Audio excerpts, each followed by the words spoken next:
Pamiętasz nasz film o więzieniach w USA, które zostały oskarżone o niezapewnianie tłumaczy języka migowego głuchym więźniom? Jeśli go nie widziałeś, zachęcam do obejrzenia. W tym filmie ponownie wracamy do USA i ponownie do więzienia, ale problem, o którym dziś opowiem, jest jeszcze trudniejszy. Avirmed to głuchy mężczyzna z Mongolii.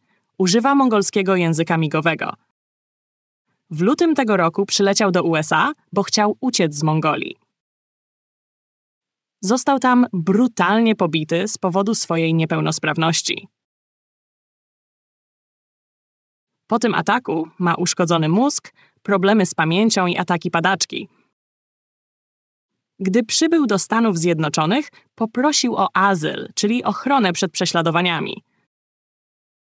Zamiast jednak otrzymać pomoc, został zamknięty w więzieniu dla cudzoziemców w Kalifornii.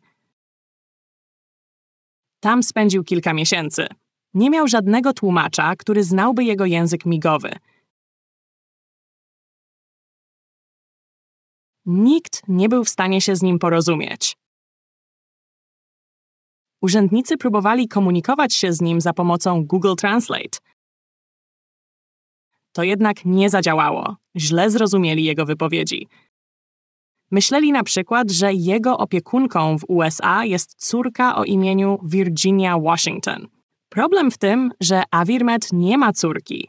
Jego opiekunką była siostra mieszkająca w stanie Virginia. Na szczęście rodzina Avirmeda i prawnicy nie zostawili go samego. Złożyli skargę do sądu, twierdząc, że Avirmed był traktowany niesprawiedliwie.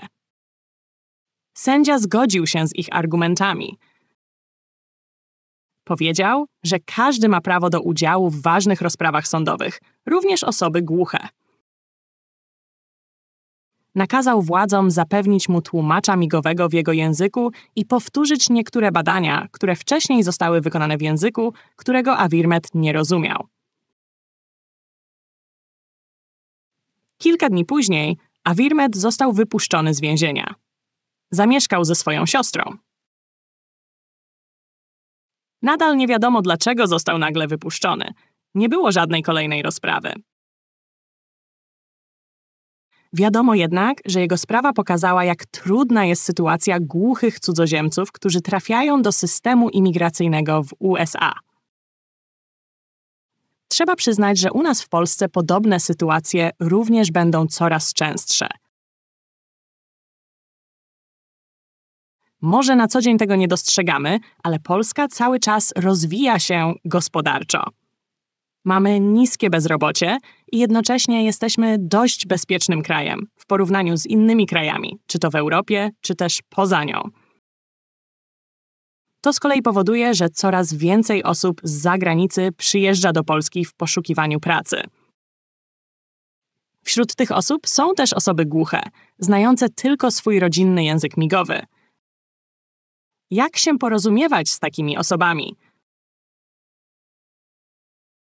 Skąd brać wykwalifikowanych, certyfikowanych tłumaczy języków migowych innych niż POM, którzy potrafiliby tłumaczyć na przykład z rosyjskiego migowego na polski foniczny czy pisany?